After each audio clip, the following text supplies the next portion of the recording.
ये बात सच है कि इस पूरी 21वीं शताब्दी में भारत और अमेरिका की दोस्ती के आसपास ही इस पूरी दुनिया की जियोपॉलिटिक्स घूमेगी। 20-25 साल के बाद भारत की जीडीपी भी अमेरिका और चाइना के क्लोज हो जाएगी और उस समय भारत और अमेरिका एक साथ मिलकर चाइना को काउंटर करेंगे और एक दूसरे की मदद करेंगे। लेकिन ये बात अमेरिका के करंट प्रेसिडेंट जो बाइडेन को पिछले कुछ महीनों से बिल्कुल समझ नहीं आ रही है। उनको एहसास ही नहीं है कि भारत के साथ रिश्तों की क्या इंपॉर्टेंस है और भारत के साथ किस तरह से डील करना है। सबसे पहले जो बाइडेन एडमिनिस्ट्रेशन ने 26 महीने यानी कि 2 साल 4 महीने तक भारत में अपना कोई एम्बेसडर भेजा ही नहीं। भारत में ये पोस्ट पूरी तरह से खाली रही। उसके बाद खालिस्तान की मांग करने वाले गुरपतवंत सिंह पन्नू की हत्या और यूएस सॉइल के ऊपर उसके असैसिनेशन अटेम्प्ट को लेकर अमेरिका ने भारत सरकार के ऊपर आरोप लगाते हुए एक फेक केस चलाया। हमने वो भी सहन किया।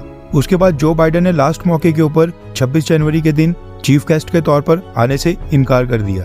भारत ने उसको भी जाने दिया और किसी भी तरह फ्रेंच प्रेसिडेंट इमैनुअल मैक्रोन को मनाया और वो बिजी होने के बावजूद शॉर्ट नोटिस के ऊपर 26 जनवरी के दिन भारत में आए।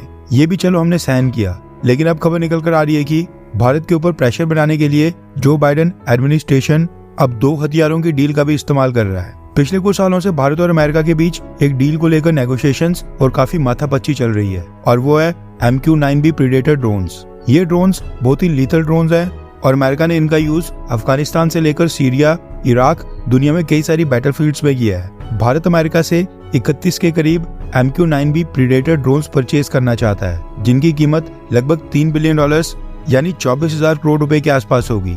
पहले तो दोनों देशों के बीच इन ड्रोन्स की कीमत फाइनलाइज नहीं हो पा रही थी और कुछ टर्म्स और कंडीशन के ऊपर बात यानी कि पेच फंसा हुआ था, क्योंकि आपको पता है कि अमेरिका के हथियार कई सारे इफ एंड बट्स के साथ आते हैं। लेकिन अब खबर निकल कर आ रही है कि जो बाइडेन एडमिनिस्ट्रेशन ने इस डील के बीच में खालिस्तान मसले को भी घुसा दिया है। रेफरेंस के लिए आपकी स्क्रीन के ऊपर आर्टिकल का स्क्रीनशॉट है। रिपोर्ट के मुताबिक जो बाइडेन एडमिनिस्ट्रेशन का मानना है कि भारत सरकार के किसी ऑफिशियल ने चेक रिपब्लिक बेस्ड निखिल गुप्ता को पन्नू की हत्या का टास्क दिया था। निखिल गुप्ता इसी असैसिनेशन अटेम्प्ट के चलते चेक रिपब्लिक में आज की डेट में अरेस्टेड है और उसको चेक रिपब्लिक की अथॉरिटीज द्वारा कभी भी डिपोर्ट करके अमेरिका भेजा जा सकता है, क्योंकि अमेरिका ने उसकी डिपोर्टेशन रिक्वेस्ट की है। माना जा रहा है कि अमेरिका ने ड्रोन्स की डील तब तक के लिए ब्लॉक कर दी है जब तक भारत इस निखिल गुप्ता वाले केस में उनके साथ मिलकर एक मीनिंगफुल इन्वेस्टिगेशन नहीं करता है। यानी अमेरिकन को लगेगा कि भारत सरकार इस केस में उनके साथ पूरी तरह से कोऑपरेट कर रही है।